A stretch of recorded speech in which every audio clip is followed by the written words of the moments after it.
হরিনাম কৃষ্ণ নাম মোদের পারেরও সম্বল,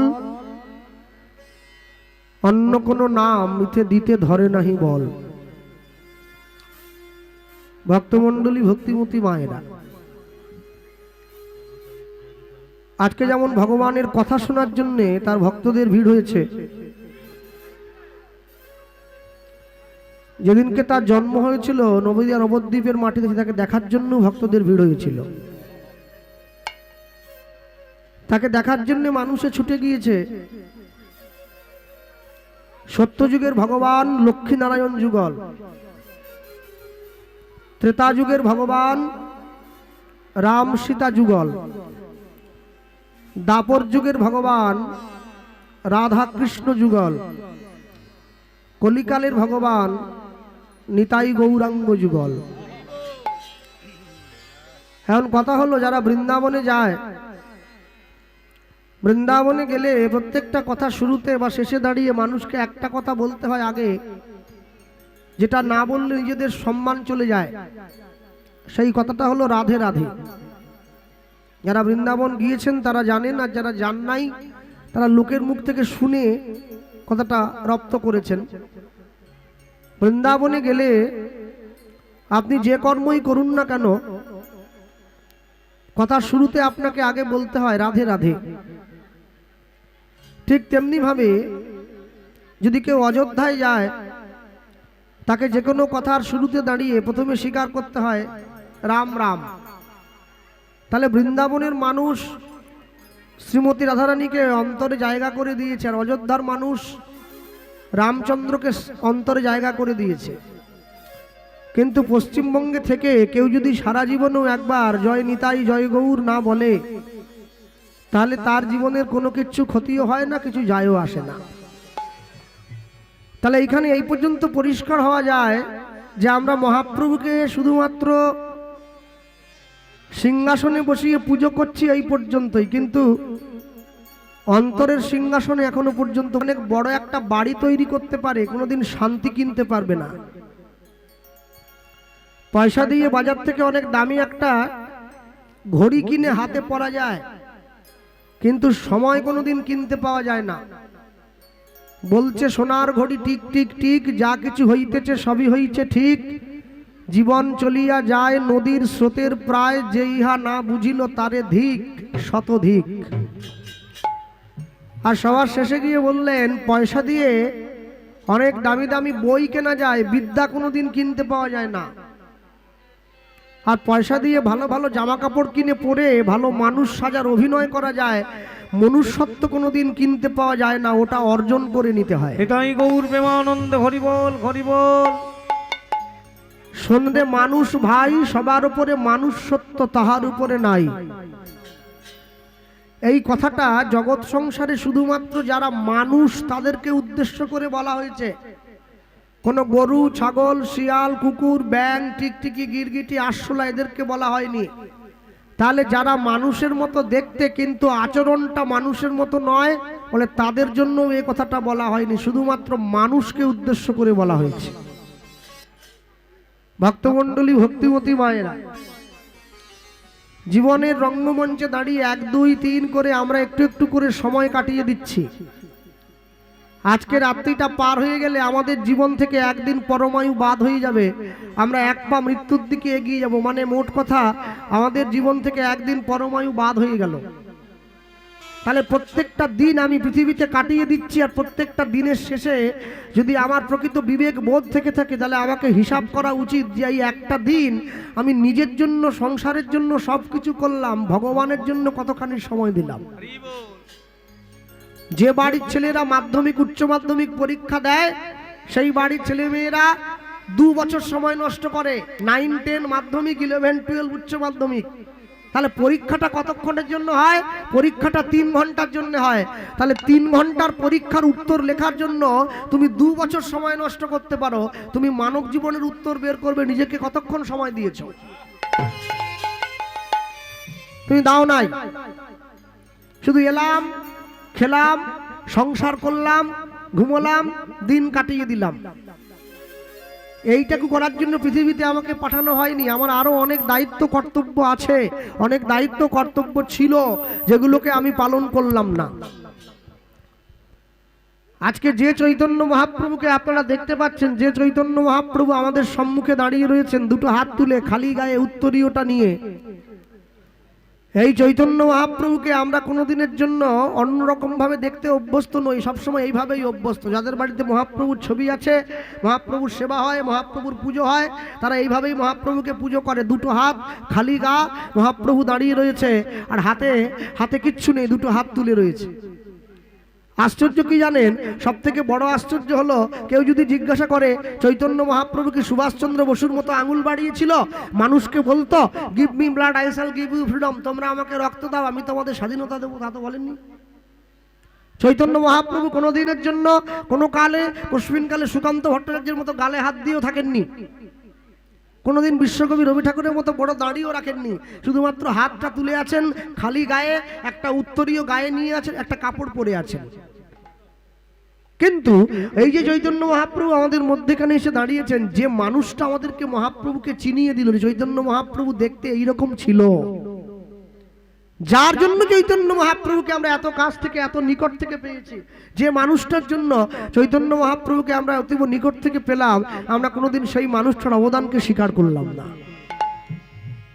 কেন? সবসময় মনে রাখতে হয়, তুমি যার জন্য রামের মা, তুমি সেই কৌশল্যাকেই চেনো না। তুমি যদি কৌশল্যাকে না চেনো, তুমি কোনোদিন রামকে চিনতে পারবে না। রামকে চিনতে না পারলে, কৌশল্যাকে চিনতে না পারলে, রামের চরিত্র তোমার সামনে ধরা দেবে না। হ্যাঁ, যখন রামচন্দ্র রাবণকে বধ করে মা কৌশল্যাকে ফিরে গিয়ে প্রণাম জানিয়েছে, মা কৌশল্যা রামচন্দ্রকে প্রশ্ন করছে, রাবণকে মারা হলো? আস্তে কথা বলবেন না। এক পা দুপা করে গিয়ে মা কৌশল্যা রামচন্দ্রকে প্রশ্ন করছে, রাবণকে মারা হয়ে গেল? রামচন্দ্র যদি প্রকৃত বুদ্ধিসম্পন্ন ছেলে না হয়ে কোনো সাধারণ ছেলে হতো, এক কথায় উত্তর দিয়ে দিত যে হ্যাঁ, রাবণকে মেরেই আমি তোমার কাছে এলাম। কিন্তু রামচন্দ্র সেই উত্তরটা দেননি। রামচন্দ্র উত্তর কি দিয়েছিলেন? রামচন্দ্র উত্তর দিয়েছিলেন, রাবণকে মারা হয়নি। কাকে মারা হয়েছে? ত্রিভুবনের সব থেকে বড় বীর, 10 মাথাওয়ালা 20 হাতওয়ালা চতুর্বর্গরূপী বেদের জ্ঞান স্বরূপ পণ্ডিত, নিজের অকাল বোধন দুর্গা পূজায় নিজের মৃত্যু আহুতি প্রদানকারী, পৃথিবীতে দেবাদিদেব মহাদেবের যত মন্ত্র আছে সমস্ত মন্ত্রের লেখক, সৃষ্টিকর্তা, পরম জ্ঞানী, পরম পণ্ডিত, পরম বিজ্ঞ, পরম প্রাজ্ঞের অহংকারকে বধ করা হয়েছে, রাবণকে বধ করা হয়েছে। আমি অনেক অনেক বাড়িতে কীর্তনে গেলে শুনি, সেই বাড়ির বয়স্ক মায়েরা আমাকে বলে, বাবা আজ তাহলে কি লীলা গাইবে? আমি বলুন কেন বলুন তো? বলে কি জানো, আমার বাড়িতে রামায়ণ আছে, আমার বাড়িতে মহাভারত আছে, আমার বাড়িতে গীতা আছে, আমার তো সব মুখস্থ, তুমি কি গাইবে? আমি সব পড়ে নিয়েছি, রামায়ণ মুখস্থ, মহাভারত মুখস্থ, গীতা মুখস্থ, আমার শোনার মতো কিছু নেই। আর তাহলে আপনি যদি সব পড়ে নিয়েছেন, তাহলে আপনি আমাকে বলুন, আপনার ছেলে মেয়ে নাতি নাতনি একজনও কেউ, তারা কি কেউ গুরু দীক্ষা নিয়ে সৎ পথে এসে, ভক্তি পথে এসে নিরামিষ সেবা করে ভগবানের ভজন করে? বলে ওটা এখনো করতে পারি। তাহলে আপনি এখন ধরে কি পড়েছেন? কি রামায়ণ পড়লেন? কি গীতা পড়লেন? শোনো, বাঙালি কোনোদিন লুঙ্গি পরবে না। রামায়ণ মহাভারত গীতা তুমি পরে পড়বে, আগে নিজের স্বরূপ চিনতে জানো না, নিজেকে চিনতে জানো না। লুঙ্গি বাঙালি পড়ে নাকি? লুঙ্গি কে পড়বে? লুঙ্গি হাসেম মিয়া পড়বে শুক্রবার করে, লুঙ্গি পড়বে, পাঞ্জাবি পড়বে, টুপি পড়বে, মসজিদে যাবে। বাঙালি লুঙ্গি পড়বে কি জন্য? ঘোষ, মন্ডল, চক্রবর্তী, ব্যানার্জি, হাড়ি, মুচি, ব্যথ, তেলি, কামার, চামার, ডোম, যে হোক, বাঙালি হিন্দু ঘরে জন্ম হয়েছে যার, সে লুঙ্গি পড়বে না। সব সময়ের জন্য মনে রাখতে হয়, নিজের জন্মভূমিকে সম্মান করতে আগে শিখতে হবে। যে মাটিতে জন্ম হয়েছে, হে বঙ্গ ভাণ্ডারে বিবিধ রতন, তা সবে অবদ আমি অবহেলা করি, পরধন লোভে মত্ত করিনু ভ্রমণ, পরদেশে ভিক্ষাবৃত্তি কুক্ষণে আচরি, কাটাইনু বহুদিন সুখ পরিহরি। সবার আগে নিজের বাংলা মাকে তুমি সম্মান করতে শেখো। যদি বাংলাকে সম্মান করতে না শেখো, নিজের জন্মভূমিকে সম্মান করতে না শেখো, তাহলে তোমার জীবনের সবকিছু বৃথা হয়ে যাবে। কেন? এত বড় সৌভাগ্য আমাদের, এত বড় সৌভাগ্য করে জন্ম হয়েছে আমাদের। মনে রাখবেন, মুসলমানদের ধর্মগুরু হযরত মুহাম্মদ তার মুসলিম ভাইদেরকে বলেছিলেন, আমি আল্লাহ নই, আল্লাহর দূত। খ্রিস্টানদের ভগবান যীশু খ্রিস্ট তার খ্রিস্টান সন্তানদেরকে বললেন, আমি ঈশ্বর নই, ঈশ্বরের সন্তান। কুরুক্ষেত্রের মাঠে গিয়ে ভগবান শ্রীকৃষ্ণ অর্জুনকে বলেছিলেন, আমি কোনো দূত টুত কেউ নই, আমি স্বয়ং ভগবান। হরি বল, হরি বল। যার জন্য কোটে গিয়ে লাল কাপড়ে মোড়া বইটায় হাত দিয়ে শপথ করে, যাহা বলিব সত্য বলিব, সত্য ছাড়া মিথ্যা বলিব না। এটা কোরআন নয়, এটা বাইবেল নয়, এটা শ্রীমদ্ ভগবত গীতা। কেন যারা কোটে গীতা রেখেছে ওরা কি আমার মতো 2 পাস নাকি? কেন রাখলো গীতা? ওরা জানে গীতায় হাত দিয়ে কেউ যদি মিথ্যে কথা বলে, ইহ জগতের কোটে ছাড়া পেলেও পেয়ে যেতে পারে, ঈশ্বরের কোটে বিচারটা তোলা থাকবে, ঠিক সময়ে গিয়ে বিচারটা হয়ে যাবে। দেখেন না, দুর্গাপূজার সময় প্রত্যেকটা দোকানে দোকানে অ্যাডভার্টাইজ দিচ্ছিল, সোনার দোকানে সোনার গয়নার মজুরিতে 25% করে ছাড়। হ্যাঁ, লোকে লাইন দিয়ে সোনা কিনছে, সব সোনা, আপনি যা কিনবেন, কানের দুল কিনলেও 25% ছাড় আছে। মনে রাখবেন, সোনার গয়নার মজুরিতে 25% ছাড় থাকে। কেউ যদি ঈশ্বরের নাম অন্তর দিয়ে গ্রহণ করতে পারে, তার জীবনের 100% ছাড় হয়ে যাবে। হরি বল, হরি বল। কেন 100%? কোনটা 25%? একটা মানুষ দুপুরবেলা ঘুমিয়ে বিছানায় গিয়ে, দুপুরবেলা ভাত খেয়ে বিছানায় গিয়ে শুয়েছে, আর বিছানায় গিয়ে শুয়ে ভগবানের নাম গাইছে, আর ভগবানের নামটা গুনগুন করে গাইতে গাইতে ঘুমের মধ্যে প্রাণটা চলে গেল। কোনো কষ্ট নেই, কোনো ভোগান্তি নেই, কোনো টানা হেঁচড়া কিছু নেই, ঘুমের মধ্যে প্রাণটা চলে গিয়েছে, এটা 100% ছাড়। আর এমনও লোক আছে যে 10 বছর বিছানায় পড়ে আছে, পায়খানা পেচ্ছাপ করে গায়ে মেখে নিচ্ছে, মরতে চায় কিন্তু মরে না, এটা 25% ছাড়। আপনাকে ঠিক করতে হবে আপনার কোন ছাড়টা দরকার, 25 নাকি 100। যে মানুষটার জন্য আমরা চৈতন্য মহাপ্রভুকে এত কাছ থেকে পেয়েছি, যার জন্য চৈতন্য মহাপ্রভুকে আমরা পেলাম, হরিসভায় দাঁড়িয়ে সেই মানুষটার কথা আমরা শুনবো। হরিসভায় দাঁড়িয়ে অধ্যকার গীতব্য লীলা মাধুর্য, যে পরম বৈষ্ণব চৈতন্য মহাপ্রভুকে আমাদের সঙ্গে পরিচয় করিয়ে দিয়েছেন, সেই মানুষটা অন্য কেউ নয়। তিনি এই বঙ্গের মানুষ নয়, তিনি ওই বঙ্গের মানুষ, যাকে আপনারা বাংলাদেশ বলে বর্তমানে জানেন। এক কথায় বলা হতো পূর্ববঙ্গ, এটা পশ্চিমবঙ্গ। ওই বাংলাদেশের ফরিদপুর জেলার কাঞ্চনপল্লী গ্রামের 11 বছরের বিধবা মায়ের একমাত্র সন্তান। মা বৈধর্য পালন করছে, ছেলের বয়স 11। মায়ের কাছে গিয়ে হাত জোড়ো করে মাকে বলছে, মা আমায় বলতে পারো কোথায় গেলে গৌর পেতে পারি? মা সঙ্গে সঙ্গে বলছে, পড়াশুনো কর, খেলাধুলো কর, বন্ধু বান্ধবদের নিয়ে ঘুরে বেড়া, এই বয়স থেকে গৌর গৌর করে ছুটে বেড়ালে হবে? ছেলে বলছে, মা সবাই যদি চাকরি করবে তাহলে ভক্ত হবে কে? সবাই করছে, করুক না, আমি একটু অন্য পথে যাই, কলিযুগের মানুষকে গৌর দিতে হবে, মানুষের খুব দরকার। মা বলছে, খোকা আমি তো জানি না গৌর কোথায় আছে, তবে এইটুকু শুনেছি পশ্চিমবঙ্গের, ভারতবর্ষের পশ্চিমবঙ্গের নবদ্বীপ বলে একটা ছোট্ট জায়গায় কলিযুগের ভগবানের নাকি জন্ম হয়েছে। তুই যদি একবার নবদ্বীপে কষ্ট করে যেতে পারিস, পেলেও তুই পেতে পারিস, তবে হ্যাঁ, নবদ্বীপের ঠিকানা কিন্তু আমার জানা নেই, তোকে লোককে জিজ্ঞাসা করে যেতে হবে। আর তখন তো গাড়ি ঘোড়া ছিল না, পায়ে হেঁটে আসতে হতো। মায়ের কাছে প্রণাম জানিয়ে ছেলে নবদ্বীপে আসছে গৌর খোঁজার জন্য। হরিসভায় দাঁড়িয়ে আস্বাদিত গীতব্য লীলা মাধুর্য প্রথম থেকে গাইছি। পরম বৈষ্ণব মহাজন শ্রীল বাসুদেব দত্ত ঠাকুরের শ্রী গৌরাঙ্গ হৃদয় গৌর প্রেমানন্দ হরি বল। মায়ের কাছে প্রণাম জানিয়ে ছেলে আসছে গৌর খুঁজতে। মোর গোড়া গুনে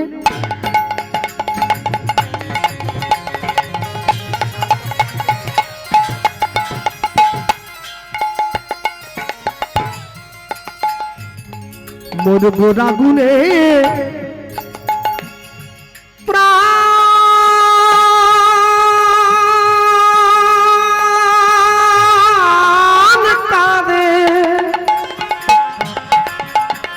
উলুধ্বনি হৃদয় গৌর হরি হরি বল।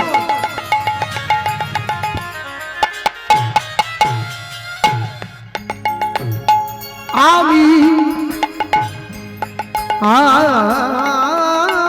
আমি আমি কি বুদ্ধি করিব হয় না গোরা গুনে গোরা গোরা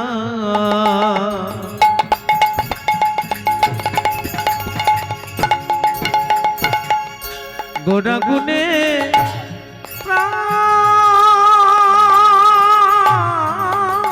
কাঁদে গোদায় আমার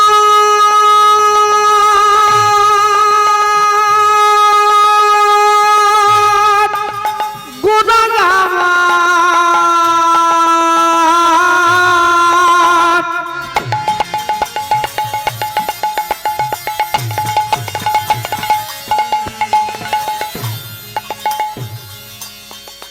গোদায়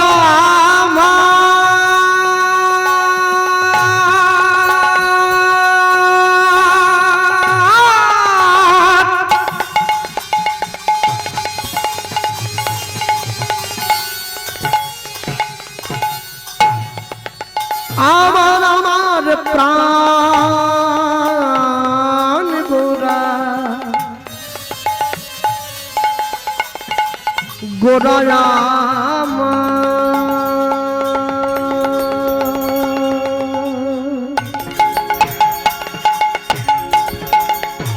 গোরা গুনে প্রাণ কাঁদে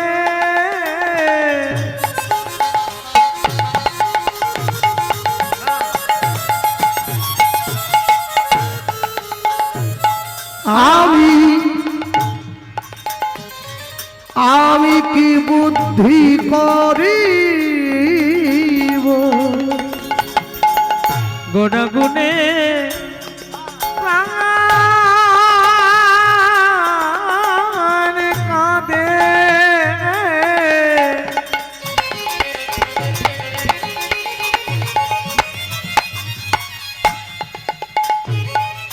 আমি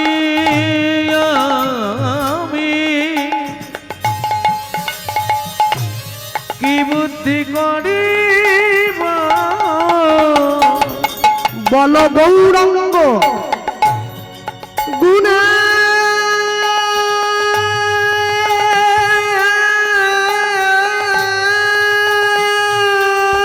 নিধি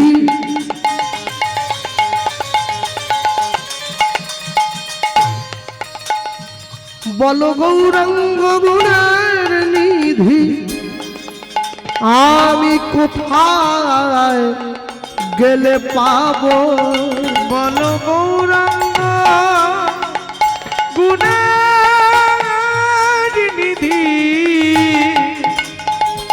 আমি কোথায় গেলে পাবো আমি গৌরাঙ্গ গুণের নিধি কোথায় গেলে পাবো গৌরাঙ্গ গুণের নিধি আমি কোথায় গেলে পাবো আমরা কদিন আগে বৃন্দাবনে ছিলাম, এখন 1 মাসও হয়নি, ব্রজ থেকে এলাম। প্রত্যেক বছরই কম বেশি যাওয়া হয়। তো ব্রজে গিয়ে একটা খুব সুন্দর একটা পরীক্ষা করেছিলাম জানেন। বৃন্দাবনে যারা গিয়ে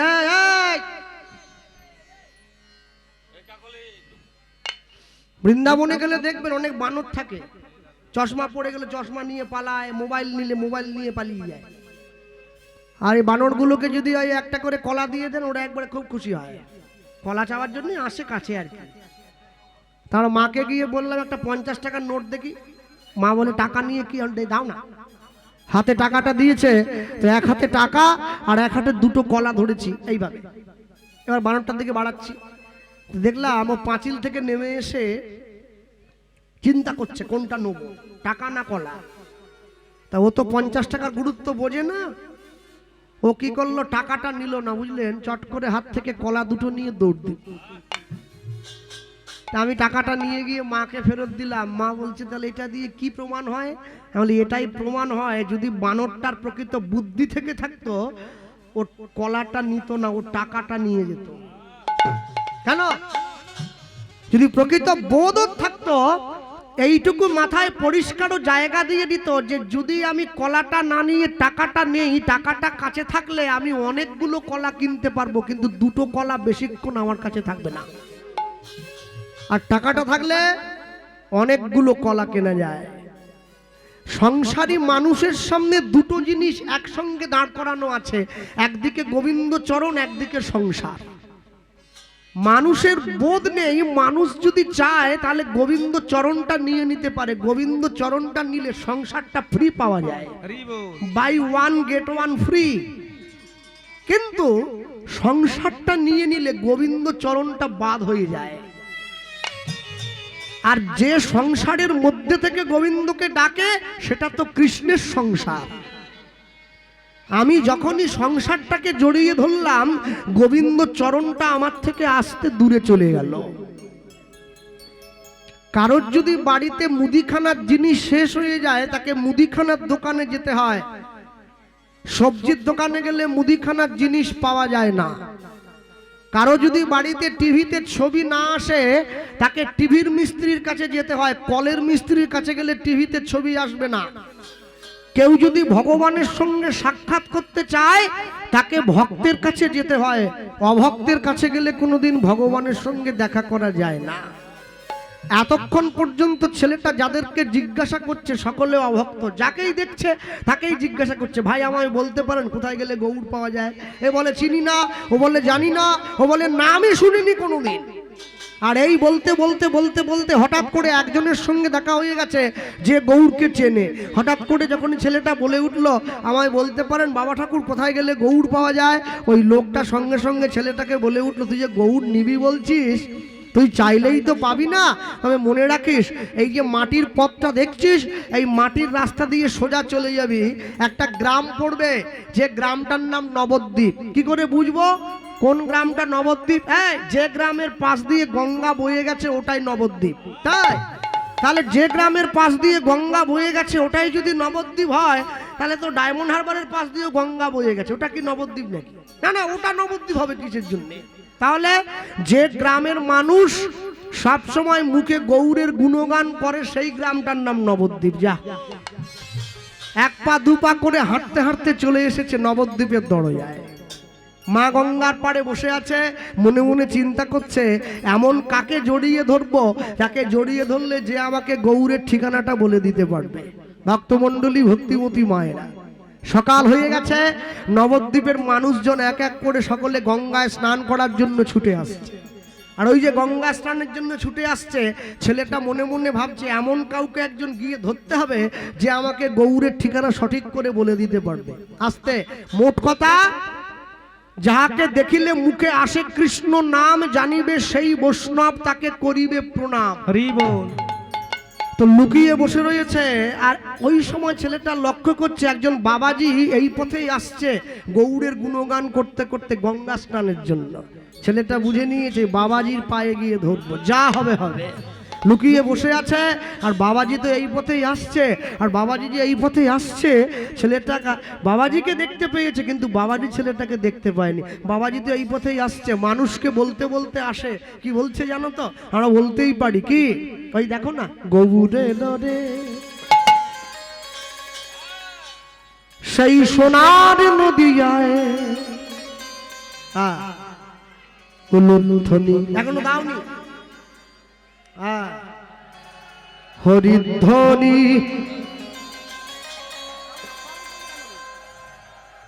শব্দ শোনা যায় গৌরে লোরে। একটু হাত তোলা যায়, একটু তালি দেওয়া যায়, বা বলো গৌরে লোরে সোনার নদী যায়, উলুধ্বনি হরিধ্বনি শব্দ শোনা যায় গৌরে লোরে। উলুধ্বনি সোনার নদী গায়, উলুধ্বনি হরিধ্বনি শব্দ শোনা যায় মোদের গৌরে লোরে। ওই তো গৌরে লোরে সোনার নদিয়ায়, উলুধ্বনি হরিধ্বনি শব্দ শোনা যায় গৌরে লোরে। নিতাই গৌর হরি বল। সোনার নদী গায়ে উলুধ্বনি ঘড়ির ধ্বনি শব্দ শোনা যায় মোদের গৌড়ে লোরে গৌড় এলো রে সঙ্গে নিতাই এলো রে গৌড়ে লোরে সঙ্গে নিতাই এলো রে ওই তো গৌড় এলো রে সঙ্গে নিতাই এলো রে গৌড়ে লোরে সঙ্গে নিতাই এলো রে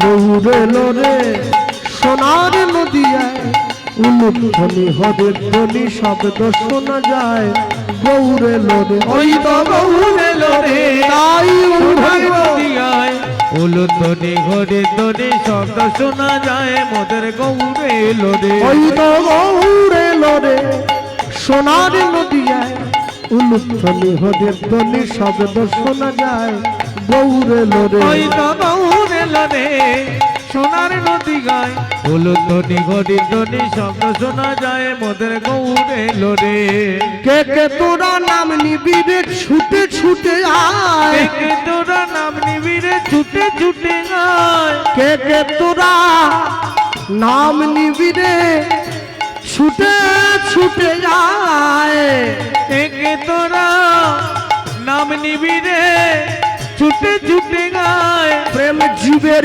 লাগি নিতাই গৌর আপন বিলায় প্রেমী জীবের লাগি নিতাই গৌর আপনে বিলায় ওই তো গৌর এলো রে সোনার নদিয়ায় উলুধ্বনি হদের ধ্বনি শব্দ শোনা যায় দেখো গৌর এলো রে হরি হরি ও সোনার নদী গায় উলুধ্বনি ঘড়ির ধ্বনি শব্দ শোনা যায় মোদের গৌড়ে লোরে ওই তো গৌড়ে লোরে সোনার নদী গায় উলুধ্বনি ঘড়ির ধ্বনি শব্দ শোনা যায় মোদের গৌড়ে লোরে ওই তো গৌড়ে লোরে সোনার নদী গায় উলুধ্বনি ঘড়ির ধ্বনি শব্দ শোনা যায় গৌড়ে লোরে শ্রী গুরু নিতাই গৌর প্রেমানন্দ হরি নিতাই গৌর প্রেমানন্দে হরি হরি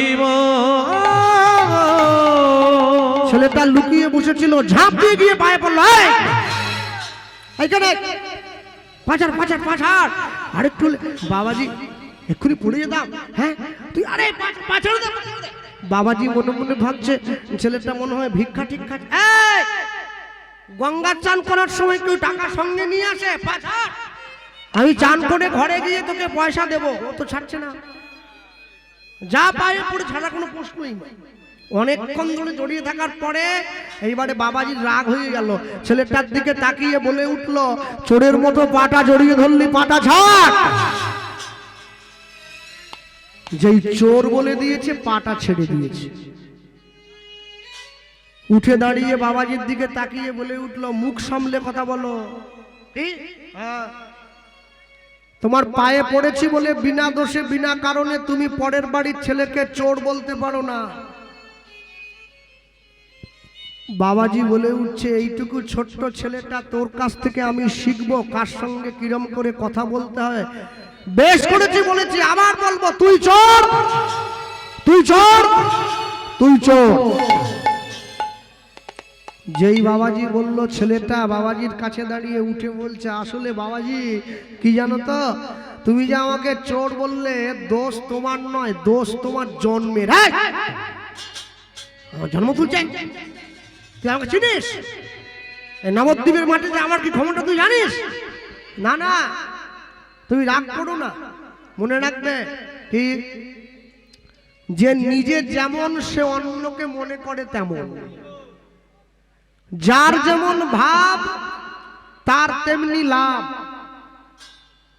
যার যেমন কান তার কানে ঢোকে তেমনি গান আসলে তুমি নিজে চোর তো তাই সবাইকে দেখলেই তোমার কেমন যেন একটা চোর চোর বলে মনে হয় বাবাজি বলছে তুই যে আমাকে বললি এত লোকের সামনে দাঁড়িয়ে আমাকে চোর বললি আমাকে চোর বদনাম দিলি তুই যে চোর বলে দিলি প্রমাণ করতে পারবি হ্যাঁ করে দেবো তবে হ্যাঁ তুমি যে কত বড় চোর এটা প্রমাণ করে দেওয়ার পরে তুমি আমায় বলো তোমার যদি সম্মান চলে যায় সে দায়িত্ব কিন্তু আমি নেব না, সে দায়িত্ব তোমার। আচ্ছা তাই, বেশ তাহলে বল। শোনো, জোরে বললে কি খুব একটা ভালো লাগবে না? না, জোরে বল না। বাবাজি মনে মনে জানে এইটুকু ছেলে আমার ব্যাপারে কি এমন আর বলবে। ছেলেটা বাবাজির সামনে কাছে দাঁড়িয়ে বলে উঠছে, তুমি কেমন চোর জানো? মনে রাখবে। শোনো বাবাজি, দাপর যুগে ভগবান কৃষ্ণের গরু চুরি করেছিলে বলে কলিযুগে ভগবান তোমায় ন্যাড়া করে ছেড়ে দিয়েছে, আমি সব জানি। আরে চুপ কর, আরে আরে আরে চুপ কর, চুপ কর, আরে আরে। বুকে জড়িয়ে ধরেছে, মনে মনে ভাবছে এইটুকু বাচ্চা ছেলে আমার হাঁড়ির খবর জানলো কি করে। আপনারা বুঝতে পারছেন তো কার পায়ে পড়েছে? বোঝেননি? হরিদাস, সৃষ্টিকর্তা ব্রহ্মা। দাপর যুগে ভগবান কৃষ্ণের নবলক্ষ ধেনু চুরি করেছিল, কলিযুগে তো সেই লোকটাই হরিদাস হয়েছে। দিবানিশি 3 লক্ষ নাম করে চুরির ঋণ শোধ করছে। বাসুদেব দত্ত তার পায়ে গিয়ে পড়েছে। আর ওই যে পায়ে গিয়ে পড়েছে, হরিদাস ঠাকুর বলে, খোকা তুমি তুমি তোমার নাম কি বাবা? আগে আমার নাম বাসুদেব দত্ত। বাসুদেব দত্ত? নবদ্বীপে তো কোনোদিন তোমার নাম শুনিনি। তোমার বাড়ি কোথায়? আগে আমার বাড়ি নবদ্বীপে নয়, আমার বাড়ি বাংলাদেশ। তা ওই দেশ থেকে এই দেশে কি মনে করে? আগে আমি একটা দরকারে এসেছি, আপনাকে দেখে আমার খুব ভালো লেগেছে, তাই জন্য তো আমি আপনার পায়ে গিয়ে পড়েছি। ভক্তমণ্ডলী, ভক্তিমতী মায়েরা মনে রাখবেন, দাদু এক বাবা 3 ছেলে, তা 3 ছেলের ঘরে প্রত্যেকের ঘরে একটি করে ছেলে, মানে 3 নাতি। তো দাদু তো অনেক বড় চাকরি করত, চাকরি থেকে অবসর নিয়েছে, আর 3 নাতির জন্য ভালো ভালো চকলেট নিয়ে এসেছে। অনেক টাকা পেয়েছে তো। 3 নাতি একসঙ্গে দাঁড়িয়েছে সারি হয়ে। বড় নাতি বলছে আমার লাল চকলেটটা চাই, মেজ নাতি বলছে আমার নীল চকলেটটা চাই, ছোট নাতি ছুটে গিয়ে বলছে আমার কোনো চকলেট নাহি চাই, আমি শুধু মানুষ হতে চাই। হরি বল, হরি বল। যেই বলেছে, দাদু তার নাতিকে বুকে জড়িয়ে ধরেছে, বলে এই কথাটা শোনার জন্য তো চকলেটগুলো নিয়ে এসেছি। জীবনের আসল সম্পদ কেউ যদি অর্জন করতে পারে, তার জীবনে অন্য কিছু চাওয়ার মতো অবকাশ থাকবে না। ভক্তমণ্ডলী, ভক্তিমতী মায়েরা নিয়ে গিয়ে যখন সম্মুখে দাঁড়িয়েছে, হরিদাস ঠাকুর বাসুদেব দত্তকে বলে উঠছে, তা বাবা ওই দেশ থেকে এই দেশে কি মনে করে? আগে আমি গৌড় খোঁজার জন্য এসেছি। একটা কথা কি জানেন? সারা বাংলায়, গোটা পশ্চিম বাংলায় যত জায়গায় কীর্তন হয়, সব থেকে দক্ষিণ 24 পরগনায় কীর্তনের চলটা বেশি। এত কীর্তন কোনো জেলায় হয় না।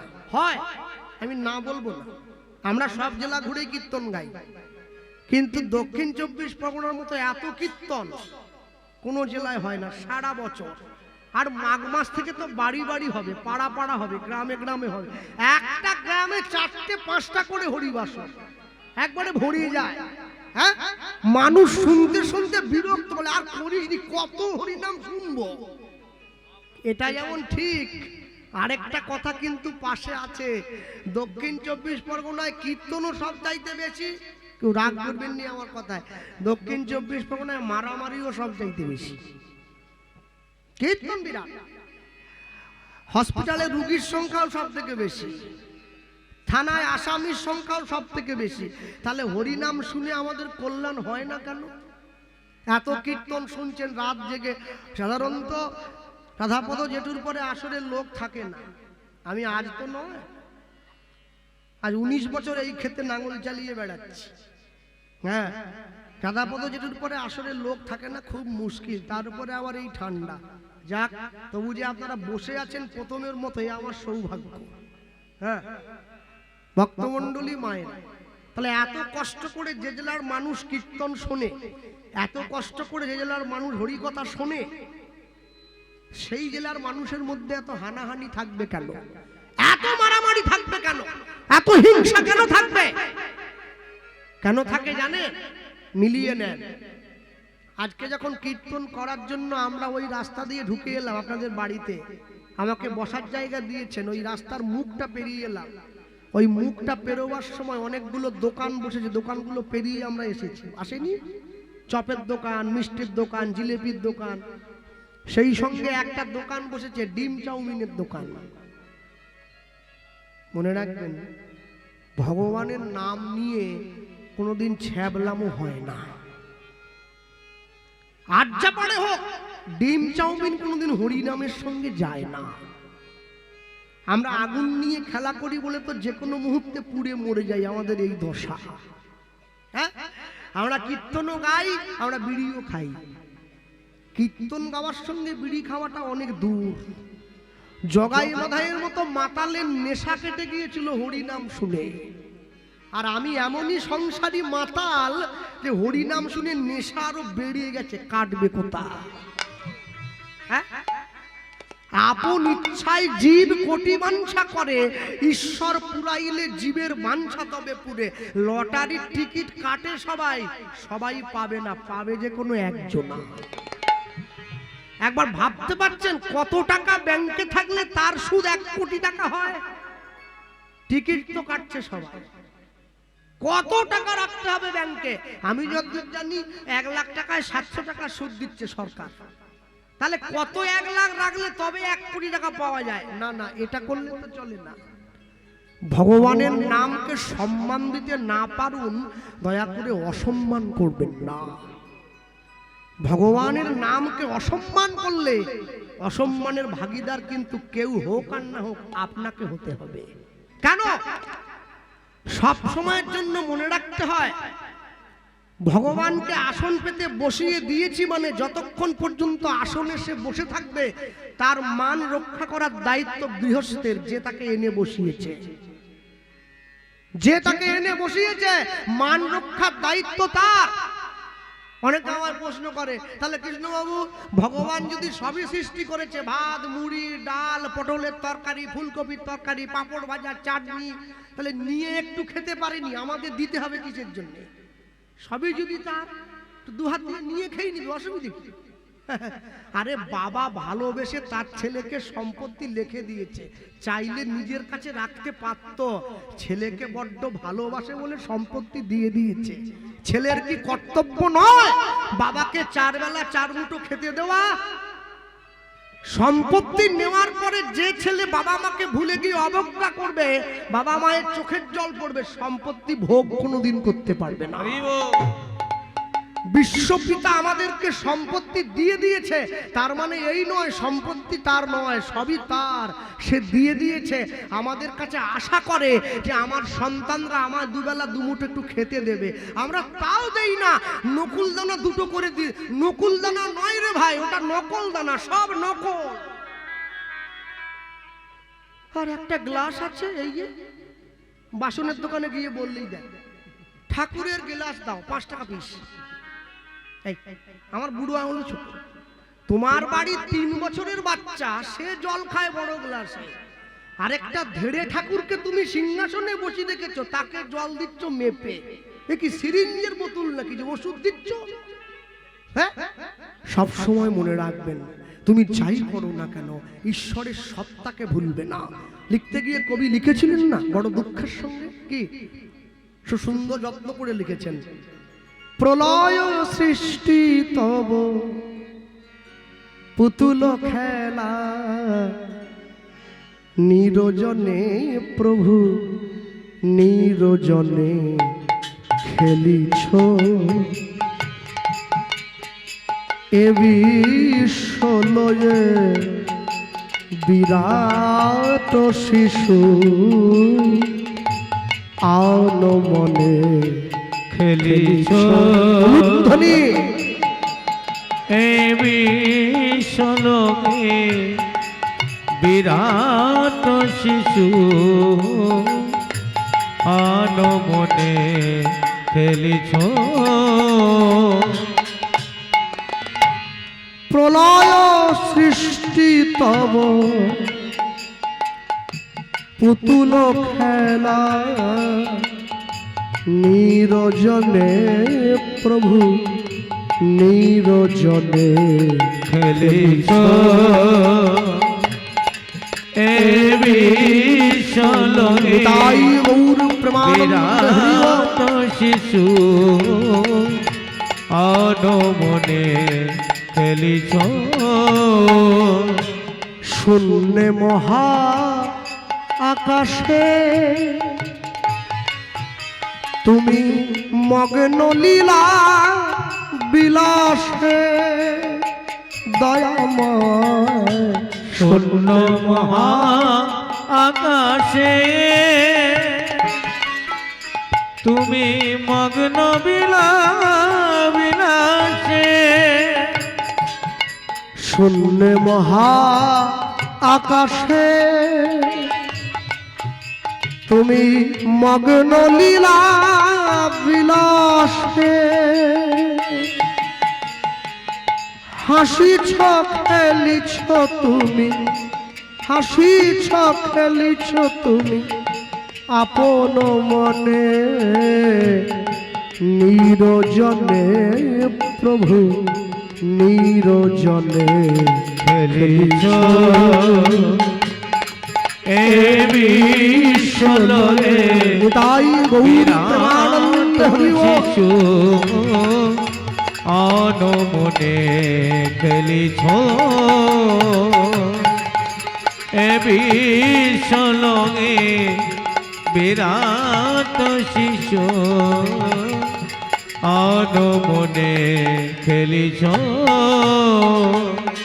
যখন কোনো ছেলের বিয়ে হয় দেখবে লক্ষ্য করে বিয়ের সময় যারা বরযাত্রী হয় তারা আগের দিকে চলে যায় আর বর মাঝখানে যায় পালকি চেপে কি আর যখন সেই মানুষটা মরে যায় মরাটা আগের দিকে যায় বাকি লোকগুলো পিছনে পিছনে যায় সুখের দিনে সবাই আগে যায় বিপদের দিনে কেউ আগে যায় না সবাই পিছিয়ে পড়ে তাই তো ভগবান অর্জুনকে বলেছে অর্জুন সবাই তো পিছিয়ে পড়ে আমি পিছনে থাকবো না তোমার রথের সারথি হব দেখো এই রথ শুধু ঘোড়া নিয়ে চারটে ঘোড়ার পিঠে চেপে ভগবান এই রথের সারথি নয় আমাদের জীবন রথের সারথি হয়ে বসেছেন তিনি সম্মুখে আছেন মহাজন লিখছেন তারকা রবি শশী খেলনা তব হে উদাসী পড়িয়া আছে রাঙা পায়ের কাছে রাশি রাশি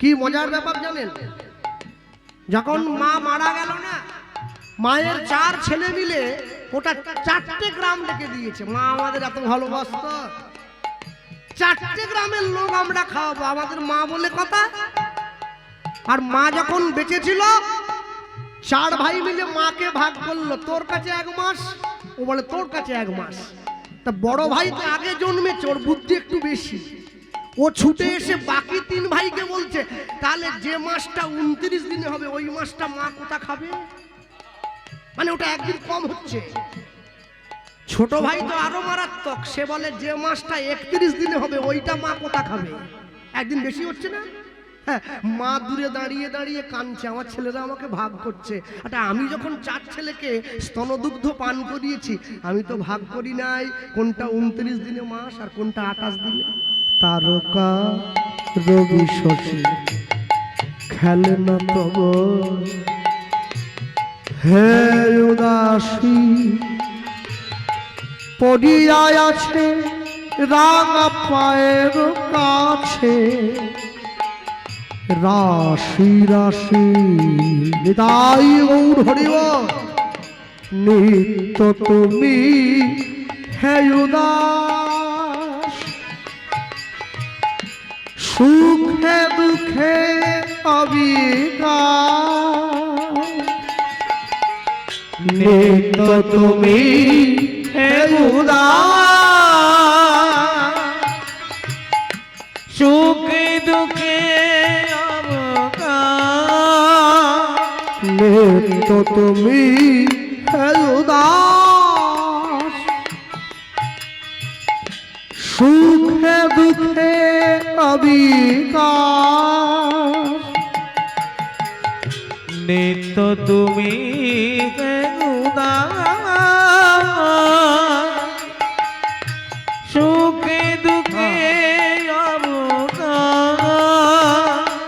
ভাঙিছ গড়িছ নীতি ক্ষণে ক্ষণে, ভাঙিছ গড়িছ নীতি ক্ষণে ক্ষণে, নিরজনে প্রভু নিরজনে খেলিছ নিতাই গৌর হরি হরি বল। চলবে বিরাট শিশু অনমনে খেলিছ এ বিশ্বলোকে বিরাট শিশু অনমনে খেলিছ।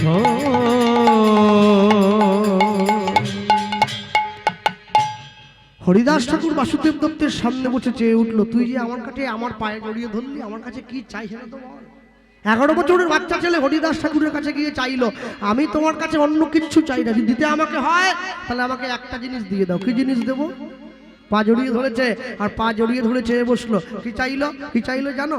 গাড়ি বাড়ি টাকা পয়সা অন্য কিছু নয়, চেয়ে বসলো গৌর প্রেম প্রীতি রতন, ওই না গৌর প্রেম প্রীতি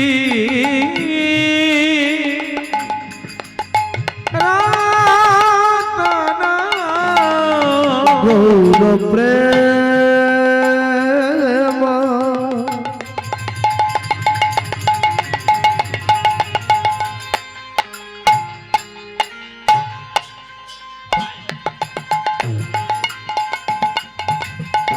প্রীতি রতন, গৌর প্রেম প্রীতি রতন, তুমি মোরে করো, তুমি মোরে করো, তুমি মোরে করো দান,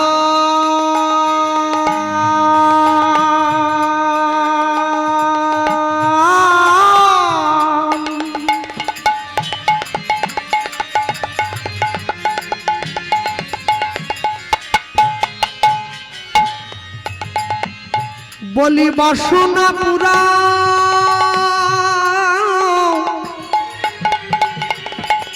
মোর আশা মিটা, রাখো গো সাধুর সম্মান, বাসনা পুরা আশা বেটা, রাখো গে সাধু মোর বাসনা পুরা আশা মিটাও, রাখো গো সাধুর সম্মান, বাসনা পুরা আশা বেটা, রাখো গে সাধু সম্মান।